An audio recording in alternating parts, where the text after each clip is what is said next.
très cher père. Tu m'as demandé l'autre jour pourquoi je dis que je te crains. Comme d'habitude, je n'ai rien su te répondre. En partie justement à cause de la crainte que j'ai de toi. En partie parce qu'il me faut pour expliquer cette crainte entrer dans une foule de détails dont je ne pourrais rendre compte normalement avec tant soit peu de cohérence. Et si j'essaie ici de te répondre par écrit, ce ne sera encore que de manière très incomplète parce que même à l'écrit, la crainte et ses conséquences entravent ma relation avec toi. Et parce que le sujet par son ampleur excède de beaucoup ma mémoire et mon entendement. À tes yeux, la chose s'est toujours présentée très simplement, du moins pour ce que tu en dis chaque fois devant moi et devant beaucoup d'autres, sans distinction. Ton point de vue est en gros celui-ci. Toute ta vie, tu as travaillé dur. Tu as tout sacrifié pour tes enfants, pour moi surtout. J'ai mené en conséquence une vie de pacha. J'ai eu entière liberté d'apprendre ce que je voulais. J'ai été préservé de tout souci matériel, donc de toute espèce de souci. Tu n'as jamais exigé en échange aucune gratitude. Tu connais la gratitude de tes enfants. Mais tu aurais tout de même attendu ici ou là un geste dans ta direction, un signe de sympathie au bout de quoi je n'ai cessé depuis toujours de me cacher de toi pour me réfugier dans ma chambre, dans les livres, dans la fréquentation d'amis détraqués dans des idées extravagantes. Je ne t'ai jamais parlé à cœur ouvert. Je ne suis jamais venu près de toi au temple, je ne t'ai jamais rendu visite à Franzensbad, je n'ai au demeurant aucun sens de la famille. Je ne me suis jamais intéressé au magasin ni à tes autres affaires. Je me suis déchargé sur toi de la gestion de l'usine avant de te laisser complètement tomber. J'ai soutenu Hotla dans son endettement. Enfin, alors que je ne bouge pas le petit doigt pour toi, je ne t'apporte même pas un billet de théâtre. Je fais tout pour mes amis. Si tu résumes ton jugement sur moi, il apparaît que tu ne me reproches rien en vérité de proprement inconvenant ou méchant, à l'exception peut-être de mon dernier projet de mariage, mais une attitude étrangère, de la froideur, de l'ingratitude. Et cela, tu me le reproches comme si j'en étais coupable, comme si j'avais pu, disons, en redressant la barre, donner un autre cours aux choses, alors qu'il n'y a pas de ton côté la moindre culpabilité, à moins que ce ne soit dans la trop grande bonté dont tu as fait preuve envers moi. Cette façon que tu as de présenter les choses, je n'y souscris que dans la mesure où moi non plus je ne te crois absolument pas coupable du fait que nous sommes devenus étrangers l'un à l'autre. Mais cette non-culpabilité est aussi la mienne, et tout aussi absolument. Si je pouvais t'amener à le reconnaître, ce serait la porte ouverte. Non pas une nouvelle vie, nous sommes tous deux beaucoup trop vieux pour ça, mais une sorte de paix. Sinon à la cessation, du moins un relâchement de tes incessants reproches. Il y a curieusement une certaine intuition de ce que je veux dire. Ainsi, par exemple, tu m'as dit il y a quelque temps que je t'ai toujours bien aimé, même si extérieurement je ne me suis pas conduit avec toi comme d'autres pères le font, pour la bonne raison que je ne sais pas simuler comme d'autres. Or, père, je n'ai jamais globalement mis en doute ta bonté à mon égard, mais je considère cette remarque comme injuste. Je ne sais pas simuler, c'est juste, mais affirmer pour cette seule raison que les autres pères sont des simulateurs est soit pur ergotage et il n'y a plus lieu de discuter, soit, et c'est de cela je pense qu'il s'agit vraiment, traduit en termes voilés, le fait que quelque chose ne va pas entre nous et que tu y as contribué, mais sans être coupable. Naturellement, je ne dis pas que ton action sur moi suffit à expliquer ce que je suis devenu, ce serait très exagéré, et j'ai moi-même tendance à verser dans cette exagération. Rien ne permet d'affirmer que si j'avais grandi sans subir la moindre influence de ta barbe, j'aurais pu devenir un homme selon ton cœur. Il est probable que je serais quand même aujourd'hui un être souffreteux, craintif, hésitant, inquiet, ni Robert Kafka, ni Karl Hermann, mais tout autre cependant que je ne suis, et nous aurions parfaitement pu nous supporter. J'aurais été heureux de t'avoir pour ami, pour patron, pour oncle, pour grand-père et même, avec plus d'hésitation, déjà pour beau-père. Mais comme père précisément, tu étais trop fort pour moi. D'autant que mes frères étaient morts en bas âge, que les sœurs sont venues bien plus tard, et qu'il m'a donc fallu soutenir tout seul le premier choc. C'est pourquoi j'étais beaucoup trop faible. Compare-nous tous les deux. Moi, pour faire très court, à notre vie, avec un certain fond Kafka qui justement n'est pas stimulé par cette volonté qui porte les Kafka vers la vie, les affaires, la conquête, mais par un aiguillon de vie plus secret, plus farouche, qui agit dans une direction différente et souvent n'agit plus du tout. Toi, en revanche, un vrai Kafka, par la force, la santé, l'appétit, la puissance vocale, l'éloquence, le contentement de soi, la hauteur en toute chose, la persévérance, la présence d'esprit, la connaissance des hommes, une certaine largeur de vue, avec naturellement tous les défauts et les faiblesses qui sont le revers de ses qualités, et dans lesquels te précipite ton tempérament et tes brusques colères. Kafka, tu ne l'es peut-être pas tout à fait dans ta manière générale de voir, pour autant que je puisse te comparer à mes oncles Philippe, Ludwig et Henrik. C'est curieux. Là non plus, je ne vois pas très clair. Ce qui est sûr, c'est qu'ils étaient tous plus gais, plus alertes, plus détendus, plus sociables, moins sévères que toi. En cela, d'ailleurs, j'ai beaucoup hérité de toi, et beaucoup trop bien géré l'héritage, sans, il est vrai, posséder dans mon caractère les contrepoids nécessaires dont tu disposes. Mais d'un autre côté, tu as probablement connu d'autres, des périodes différentes sous ce rapport. Tu étais peut-être plus gai avant que tes enfants, moi le premier, ne te déçoivent et ne t'accablent à la maison. En effet, quand il y avait des étrangers, tu étais un autre. Il se peut, de même, que tu sois redevenu plus gai maintenant que tes petits-enfants et ton gendre t'apportent un peu de cette chaleur que tes propres enfants, à part Vali peut-être, ne pouvaient te donner. Quoi qu'il en soit, nous étions si différents, et dans cette différence si dangereuse l'un pour l'autre, que si d'aventure on avait voulu calculer à l'avance comment moi, l'enfant, qui lentement se développait, et toi, l'homme fait, nous allions nous comporter l'un envers l'autre, on aurait pu supposer que tu allais tout simplement m'écraser et qu'il ne resterait rien de moi. Or, ce n'est pas ce qui s'est produit. Le vivant ne se laisse pas calculer, mais il s'est produit pire peut-être. En disant cela, je te demande encore et toujours de garder à l'esprit que pas un instant je ne crois à une culpabilité de ta part. Je ne pouvais agir sur moi autrement que tu ne l'as fait. Seulement tu dois cesser de voir une méchanceté particulière de ma part dans le fait que j'ai succombé à cette action. J'étais un enfant craintif. Je n'en étais pas moins têtu comme le sont les enfants. Il est certain aussi que mère me gâtait, mais je ne peux pas croire que j'ai été particulièrement difficile à mener. Je ne peux pas croire qu'avec un mot gentil, un bon regard, en me prenant simplement par la main, on eût pu obtenir de moi tout ce qu'on voulait. Or, tu es bien, au fond, un être bon et tendre. Ce qui suit n'y contredira pas. Je ne parle ici que de l'apparence sous laquelle tu exerçais ton action sur moi. Mais tous les enfants n'ont pas la persévérance et l'intrépidité de chercher aussi longtemps qu'il faut pour trouver la bonté. Tu ne sais t'y prendre avec un enfant qu'en restant l'homme que tu es, donc en recourant à la force, au bruit, à la colère. Ce qui dans mon cas te semblait d'autant plus approprié que tu voulais faire de moi un garçon fort et courageux. Je ne peux évidemment pas décrire aujourd'hui tes méthodes d'éducation au cours de mes toutes premières années, mais je peux assez bien me les représenter en les déduisant de ce que j'ai connu plus tard et de la manière dont tu traites Félix. À quoi s'ajoute cette circonstance aggravante que tu étais plus jeune à l'époque, donc plus vif, plus emporté, plus spontané, encore moins soucieux des autres qu'aujourd'hui, totalement pris en outre par le magasin. C'est à peine si tu pouvais te montrer à moi une fois par jour et tu me faisais alors une impression d'autant plus profonde qu'il ne risquait guère de se muer en une plate habitude. De mes premières années, je n'ai le souvenir direct que d'un incident. Tu t'en souviens peut-être aussi. C'était une nuit. Je n'arrêtais pas de geindre pour avoir de l'eau. Non pas à coup sûr parce que j'avais soif, mais à la fois pour embêter le monde et pour me distraire. Comme des menaces, pourtant sévères et répétées, n'y faisaient rien. Tu finis par me sortir du lit et tu me portas jusqu'à la véranda, où tu me laissas seul, debout, en chemise, devant la porte fermée. Je ne veux pas dire que ce fut une erreur. Peut-être n'y avait-il vraiment pas d'autre moyen à l'époque de dormir en paix. Je veux simplement, en évoquant ce fait, caractériser des méthodes d'éducation et l'action qu'elles ont exercée sur moi. La leçon, sans doute, me rendit plus docile, mais intérieurement elle me porta préjudice. Telle est ma nature que je n'ai jamais pu établir le lien exact entre le fait, pour moi, absolument normal de demander de l'eau sans avoir soif, et celui particulièrement horrible d'être porté dehors. Des années après, j'étais encore torturé à la pensée que ce géant, mon père, la dernière instance, était capable, presque sans raison, de venir la nuit me sortir du lit pour me porter sur la véranda et que j'étais donc un tel rien pour lui.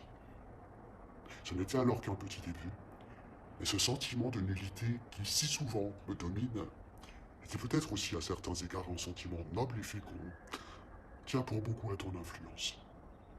J'aurais eu besoin qu'on m'encourage un peu, qu'on me témoigne un peu de gentillesse, qu'on dégage un peu le chemin devant moi, au lieu de quoi tu me le barrais.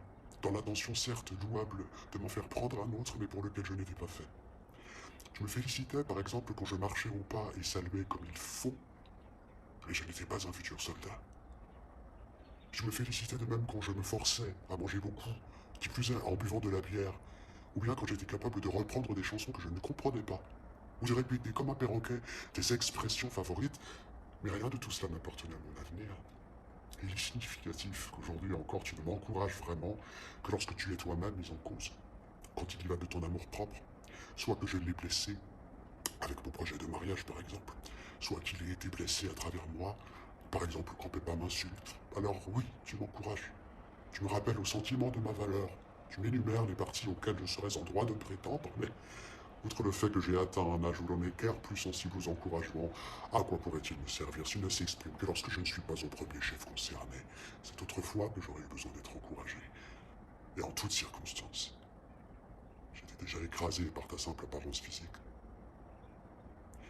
Je me souviens de ces jours, à l'école de natation, où nous nous déshabillions ensemble dans une cabine. Moi, maigre, faible, le corps étroit, toi, grand, fort, large. Dans la cabine déjà, je me faisais un effet lamentable, non seulement face à toi, mais face au monde entier, car tu étais pour moi la mesure de toute chose. Et lorsqu'ensuite nous sortions pour aller vers les gens, moi, te tenant la main, petit squelette flageolant, pieds nus sur les planches, paralysé par la peur de l'eau, incapable de répéter les mouvements de la nage que dans une louable intention, mais de fait, à ma grande honte, tu faisais et refaisais inlassablement devant moi. Alors j'étais très désespéré. Et à de tels moments, tous les déboires que j'essuyais dans tous les domaines se répondaient en moi dans une harmonie grandiose. Là où je me sentais encore le mieux, c'est quand parfois tu te déshabillais le premier et que je pouvais rester seul dans la cabine, repoussant la honte de mon apparition publique. Jusqu'au moment où tu venais voir ce que je faisais et où tu me poussais dehors. Je t'étais reconnaissant de ne pas sembler remarquer ma détresse. Aussi bien étais-je fier du camp de mon père. Cette différence d'ailleurs subsiste encore aujourd'hui entre nous, inchangée. À cela faisait écho ta souveraineté intellectuelle.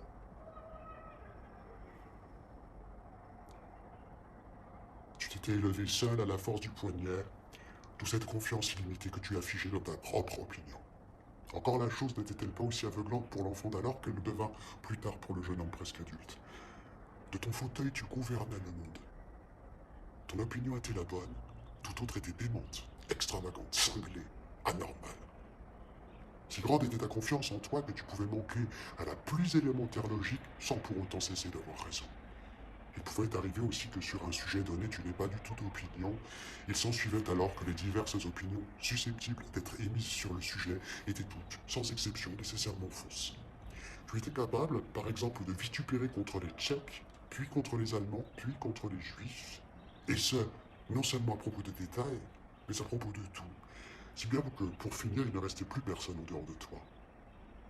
Tu acquis à mes yeux cette dimension énigmatique qu'ont tous les tyrans, dont la raison fait autorité en vertu d'un droit fondé sur leur personne et non sur la pensée. C'est du moins ce qu'il me semblait. Et de fait, tes raisons l'emportaient sur la mienne plus souvent qu'à leur tour.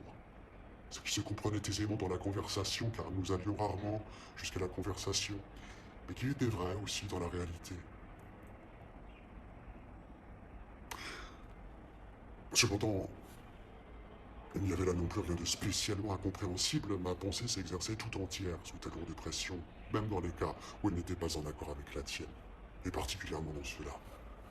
Toutes ces idées en apparence indépendantes de toi étaient d'emblée gravées par ton jugement négatif. Supporter un tel poids sans renoncer à développer puis à défendre son idée jusqu'au bout était presque impossible. Et je ne parle pas ici de je ne sais quelle haute pensée, mais de n'importe quelle petite affaire d'enfant. Il suffisait d'être heureux à propos d'une chose quelconque, d'en être empli, d'en parler une fois rentré à la maison. La réponse était un soupir d'ironie, un hochement de tête, un tapotement de doigts sur la table. J'ai déjà vu beaucoup mieux. Ou bien, c'est à moi que tu viens dire ça. Ou bien, si tu crois que j'ai le temps pour ça. Ou bien, ça te fait une belle jambe. Ou bien, En voilà un événement.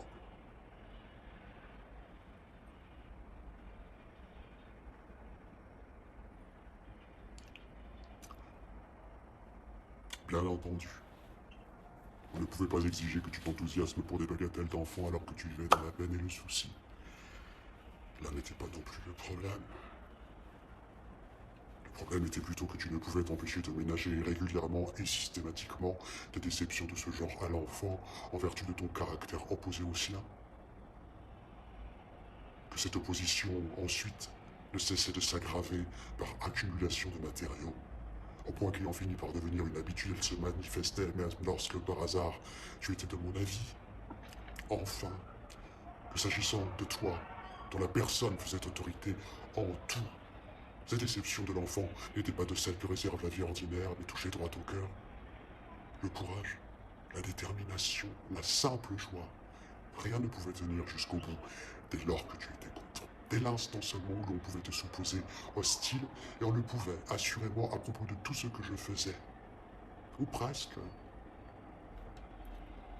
Ce qui valait pour les idées valait aussi bien pour les hommes. À peine avais-je montré un peu d'intérêt pour quelqu'un, ce qui n'arrivait pas très souvent étant donné mon caractère, que sans le moindre égard pour mon sentiment, sans même considérer mon jugement, tu te répandais en injures, en calomnies, en propos avilissants, des êtres innocents, enfantins, comme l'acteur Yiddish Lévy par exemple, eurent à en pâtir. Sans le connaître, tu fis un jour à ce sujet une sortie épouvantable, que j'ai déjà oubliée, mais dans laquelle tu le comparais à de la vermine, recourant automatiquement, comme tu le faisais si souvent à propos des gens que j'aimais, au proverbe du chien et des puces. Je me souviens ici en particulier de l'acteur parce qu'à l'époque j'ai noté des propos avec ce commentaire. Mon père parle ainsi de mon ami qu'il ne connaît même pas, uniquement parce qu'il est mon ami. C'est une chose que je pourrai toujours lui opposer quand il me reprochera mon manque de gratitude et d'amour filial. Je n'ai jamais compris chez toi cette totale insensibilité à la peine et à la honte que tu pouvais m'infliger par tes reproches et tes jugements, à croire que tu n'avais pas idée du pouvoir qui était le tien. Moi aussi, bien sûr, j'ai eu plus d'une fois des mots blessants pour toi, mais chaque fois je le savais. J'en souffrais, mais je ne pouvais pas me dominer. Je ne pouvais pas retenir le mot. À peine l'avais-je prononcé que déjà je le regrettais, mais toi, tu assénais froidement tes mots sans pitié pour personne, ni pendant ni après. On était devant toi absolument sans défense. Et ainsi en allait-il de toute ta pédagogie. Tu as, je crois, un talent d'éducateur. Ton éducation aurait certainement pu être utile à un être de ton espèce. Il aurait perçu dans ce que tu disais la part de bon sens. Il n'aurait pas cherché plus loin et se serait tranquillement acquitté des choses et, pour l'enfant que j'étais, chaque chose que tu me criais était ni plus ni moins qu'un commandement du ciel. Je ne l'oubliais jamais. Il restait le premier instrument dont je disposais pour juger le monde, et d'abord pour te juger toi-même. Et là, ta faillite était complète. Les repas étant à l'époque la principale occasion que nous avions d'être ensemble, ton éducation consistait en grande partie à m'enseigner la manière correcte de se tenir à table. Tout ce qui venait sur la table devait être terminé. La qualité de la nourriture ne souffrait pas la discussion, mais toi, souvent, tu la trouvais immangeable. Cette abrutie, la cuisinière, avait encore gâché la bouffe. Comme tu avais un puissant appétit et une propension particulière à tout manger vite, brûlant et à grande bouchée, l'enfant devait se dépêcher. Il régnait autour de la table un silence lugubre, entrecoupé de remontrances. Mange d'abord, tu parleras après. Ou bien plus vite, plus vite, plus vite. Ou bien tu vois, j'ai fini depuis longtemps. On n'avait pas le droit de ronger les os. Toi si. On n'avait pas le droit de licher le vinaigre à même la cuillère, toi si. Le pain devait absolument être coupé droit, mais que tu utilises pour le faire un couteau dégoûtant de sauce était indifférent. Il fallait veiller à ce qu'aucune miette de nourriture ne tombe à terre, et pour finir, c'est sous ta place qu'on me trouvait le plus. À table, on ne devait s'occuper que de manger, mais toi, tu te curais et te coupais les ongles. Tu te nettoyais les oreilles au cure-dent. Je t'en prie, père, comprends-moi bien.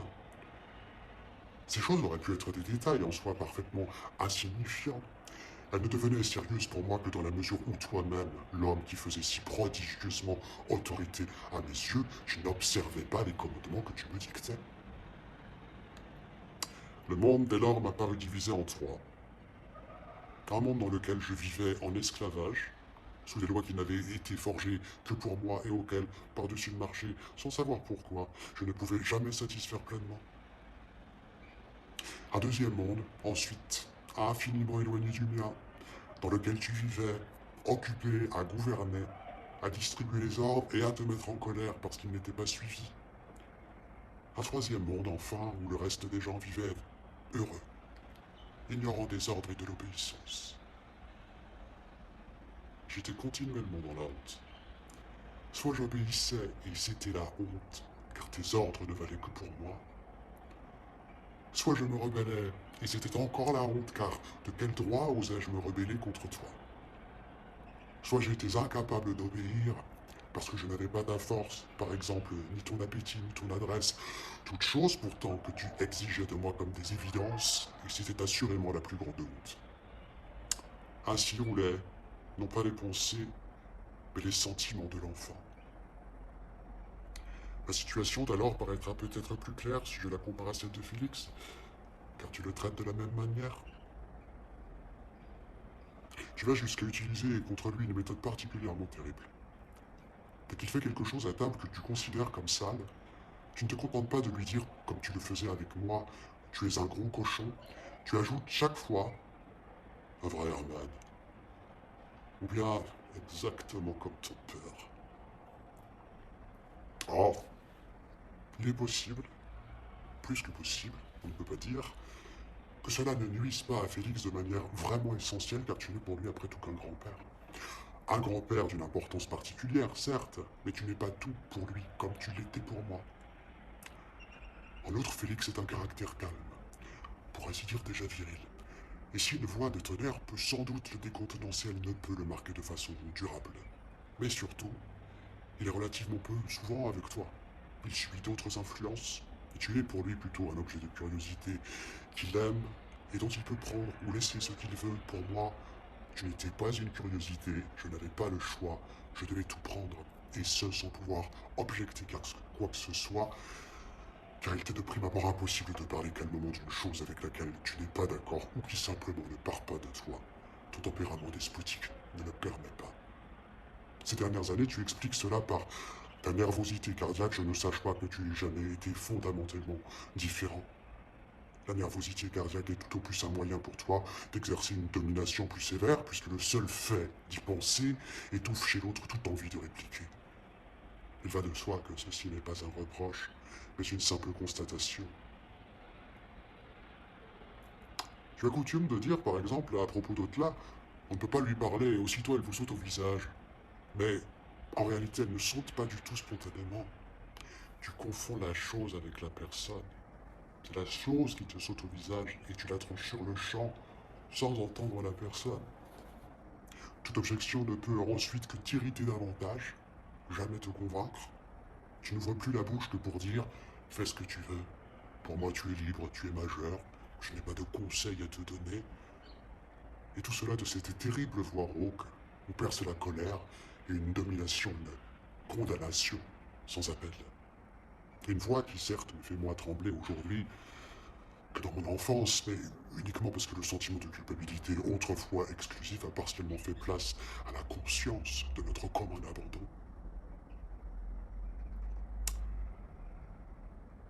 L'impossibilité d'un rapport serein avec toi est une autre conséquence bien naturelle, en vérité. Ich verlernte das Reden. Ich wäre ja von Haus sonst kein großer Redner geworden, aber die gewöhnlich fließende Münchsprache hätte ich doch beherrscht. Du hast mir aber schon früh das Wort verboten. Deine Drohung, kein Wort der Widerrede. Und die dazu erhobene Hand begleiten mich schon seit jeher. Ich bekam vor dir, du bist, sobald es deine Dinge geht, ein ausgezeichneter Redner, eine stotternde Art des Sprechens, aber das war dir noch zu viel, schließlich fing ich, zuerst vielleicht aus Trost. Denn weil ich vor dir weder denken noch reden konnte, und weil du mein eigentlicher Erzieher warst, wirkte das überall in meinem Leben nach. Es ist überhaupt Ein merkwürdiger Irrtum, wenn du glaubst, ich hätte mich dir näher gefügt. Immer alles kontra ist wirklich nicht mein Lebensgrundsatz dir gegenüber gewesen. Wie du glaubst und mir vorwirfst. Im Gegenteil, hätte ich dir weniger gefolgt. Du wärst sicher viel zufriedener mit mir. C'est un jure. Ani kuni kaunani. Ani kuni kaunani. Hawa wabikana kaina. Hawa wabikana kaina. Heauni bitsini. C'est un jure.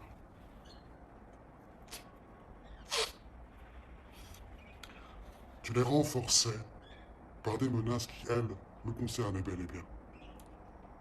Terrifiante était par exemple cette phrase que tu me répétais: je te déchirerai comme un poisson, même si je savais fort bien que rien de grave ne s'en suivrait. Il est vrai que petit garçon, je ne le savais pas. Mais l'idée que tu aurais pu aller jusque-là correspondait presque à la représentation que je me faisais de ton pouvoir. Terrifiant aussi ces moments où tu courais en criant autour de la table pour nous attraper. Tu ne voulais pas du tout nous attraper, c'était évident. Mais il n'empêche que tu faisais comme si. Et pour finir, Mère avait l'air de nous sauver.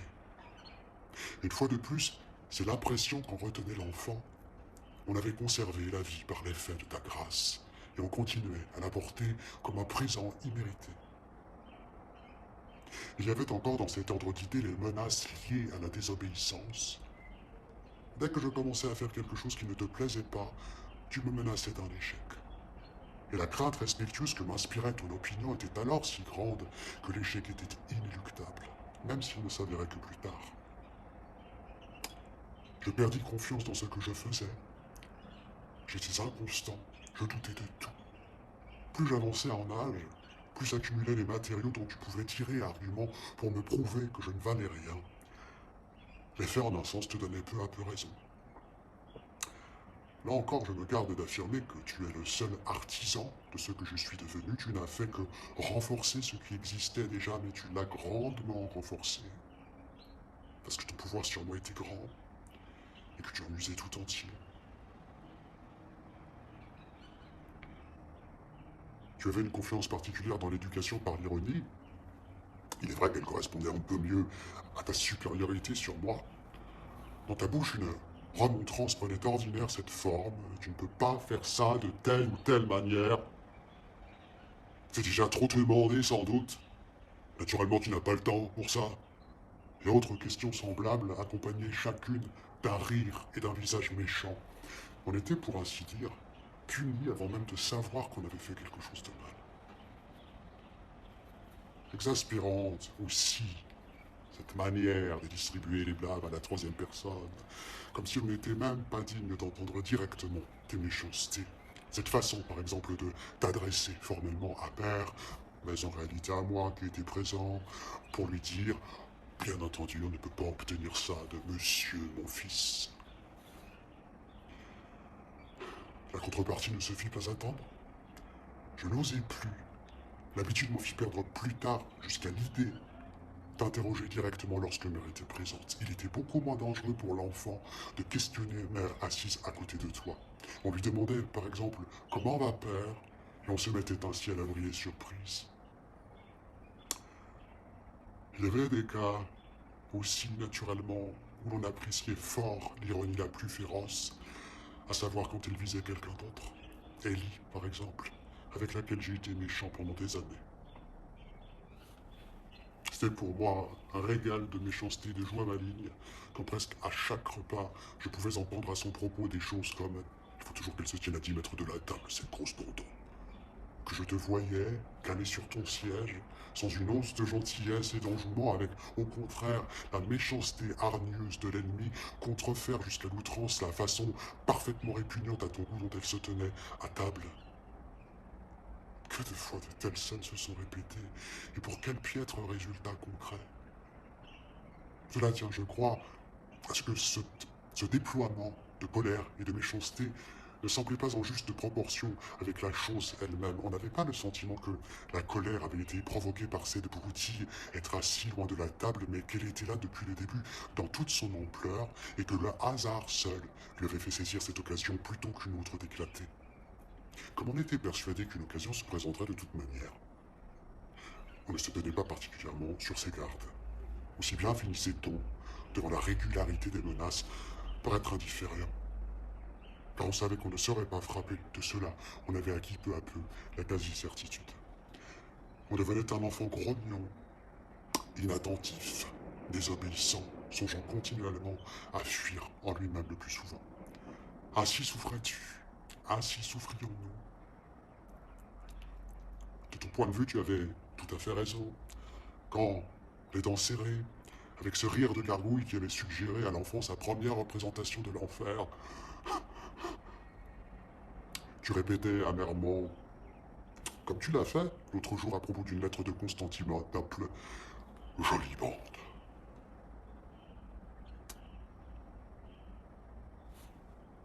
Une telle attitude envers tes enfants me semblait tout à fait incompatible avec les scènes plus que fréquentes où tu te plaignais en public. J'avoue que dans mon enfance, sinon plus tard, elle me laissait parfaitement insensible et que je ne comprenais pas comment tu pouvais seulement t'attendre à trouver de la sympathie.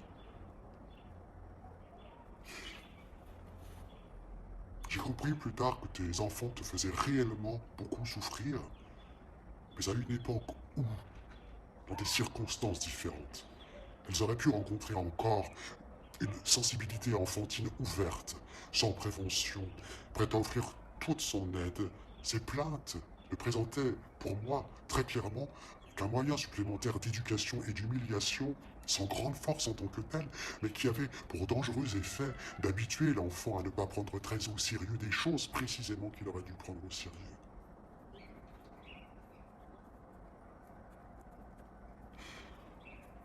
Par bonheur, il y avait à cela quand même des exceptions. Des moments le plus souvent où tu souffrais en silence, où l'amour et la bonté, unissant leurs forces, surmontaient tous les obstacles et vous touchaient directement. Certes, ces moments étaient rares, mais ils étaient merveilleux.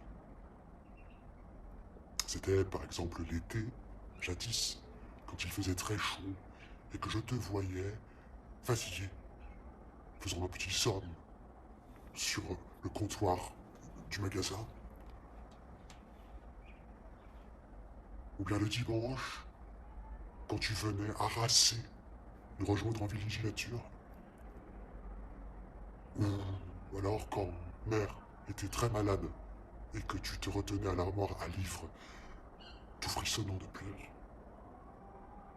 Ou bien pendant ma dernière maladie, quand tu venais sans bruit vers la chambre d'hôtel et que, t'arrêtant sur le seuil, tu tendais le cou pour me voir alité et me faire un salut de la main plein de délicatesse.